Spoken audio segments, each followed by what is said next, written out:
और हम इसे अनारकली का खिताब अता करते हैं। कहते हैं खूबसूरती ढेरों सितम करती है, लेकिन मधुबाला तो उन्हीं सितम का खुद ही शिकार हो गई। खुदा के लिए साहिब आलम शहजादी को रुसवा न कीजिए। रूप की रानी दुनिया जहां के सितम को सह न सकी और महज 36 साल की उम्र में ही उन्होंने दुनिया को अलविदा कह दिया था। मौत मोहब्बत से करीब हो गई,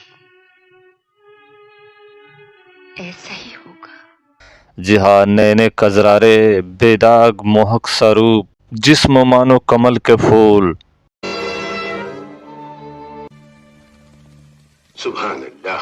हिंदी सिनेमा की सबसे खूबसूरत एक्ट्रेस मधुबाला, जिनकी सुंदरता को शब्दों में शायद बयां नहीं किया जा सकता है, लेकिन इस अथाह हुस्न के पीछे जो अनगिनत दर्द थे वो मधुबाला की जिंदगी में भारी पड़े। तभी तो कम उम्र में ही मधुबाला ने इस बेदर्द दुनिया को अलविदा ले ली। दिल में तो छेद था ही, उस पर अधूरे इश्क की तड़प। कनीज तो कब की मर चुकी। इनके सीने को मानो छलनी सा कर गया और फिर दुखों का सैलाब कम नहीं हुआ। बचपन से ही बीमार रहती थी। जी हाँ, एक्ट्रेस मधुबाला को बचपन से ही दिल में छेद था, लिहाजा डॉक्टरों ने उन्हें ज्यादातर आराम करने की नसीहत दी थी। लेकिन परिवार की खातिर मधुबाला को कम उम्र में एक टीम में कदम रखना पड़ा। वो काम करती रही और वो जब जवा हुई तो हर किसी के नजरें उनकी खूबसूरती पर जा टिकी। मधुबाला बेइंतहा हसीन थी। कहा जाता है कि आज तक हिंदी सिनेमा में इतनी खूबसूरत अभिनेत्री नहीं हुई। इसी वही वजह से क्या एक्टर, क्या निर्देशक, अंडरवर्ल्ड डॉन भी उस दौर में मधुबाला पर दिल हार बैठे थे। जो भी उन्हें देखता वो बस उन्हीं का होकर रह जाता। लेकिन जिस पर खुद मधुबाला दिल हार बैठी थी वो थे दिलीप कुमार साहब।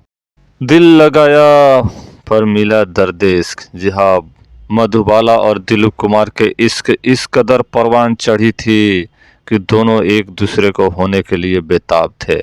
लेकिन वही मधुबाला के पिता इस कहानी में विलेन साबित हुए। दरअसल बात यह है कि फिल्म नए दौर की शूटिंग चल रही थी, पर निर्माता निर्देशक ने सोचा कि इस फिल्म को मुंबई से बाहर आउटडोर शूटिंग किया जाए।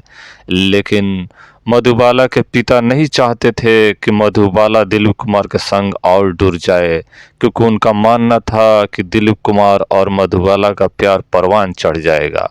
क्योंकि मधुबाला के पिता दिलीप कुमार को कतई पसंद नहीं करते थे, यहाँ तक कि उनको उनकी परछाई से नफरत था।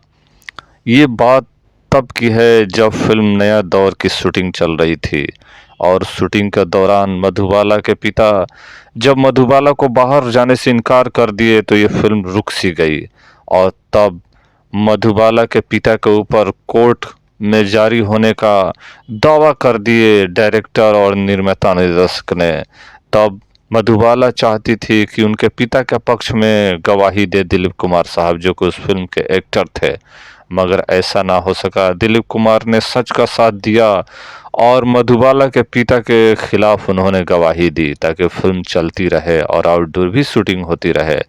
लेकिन तब क्या था, मधुबाला के पिता और उस घटना से काफ़ी नाराज हो गए और उन्होंने ठान लिया कि मधुबाला और दिलीप कुमार को कभी एक नहीं होने देंगे। और मधुबाला चाहती थी कि दिलीप कुमार इस बात के लिए माफ़ी मांगे ताकि रिश्ते को, दरार को ख़त्म किया जाए।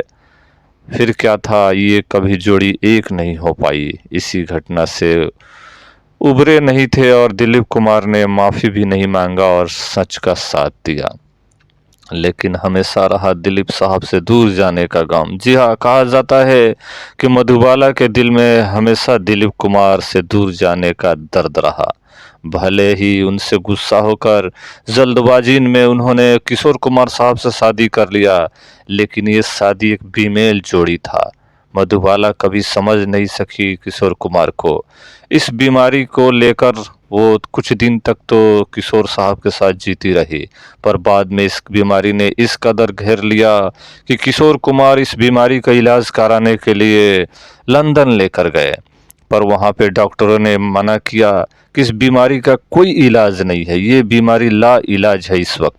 और इस तरह से किशोर कुमार को सलाह दी गई कि मधुबाला कभी बच्चे पैदा ना करे और ना ही फिल्मों में डांस की शूटिंग करे और ज़्यादा वज़न भी ना उठाए। पर मगर मधुबाला, जो कि अपने मजबूरियों से लाचार थी, वो भारी भारी जंजीरों वाली शूटिंग करने लगी और वो अपने वज़न से भी ज़्यादा भारी सामान भी उठाने लगी और फिल्मों में डांस भी करने लगी। यहाँ तक कि वो डांस करते करते एक बार बेहोश हो गई थी और बेहोशी के कुछ घंटे बाद भी फिल्म की शूटिंग में लगी रही। मगर उस बीमारी ने इनको इस कदर घेरा कि किशोर कुमार तंग आ गए और उन्होंने सीधा मधुबाला को उनके घर पे ले जाकर छोड़ा और उन्होंने कहा कि मेरे पास इतना वक्त नहीं है कि मैं इसकी देख रेख और इसकी खिदमत कर सकूं, पर हाँ, खर्चा मैं ज़रूर दूंगा। इस बात को लेकर मधुबाला बिस्तर पे पड़ी रही और सोचती रही, अपनी ज़िंदगी को कोसती रही। लेकिन फ़िलहाल जब आखिरी वक्त में उनको साथ देना चाहिए किशोर कुमार का, लेकिन किशोर कुमार ने साथ नहीं दिया। कहा जाता है कि मधुबाला और किशोर कुमार एक दूसरे को कभी समझ ना सके।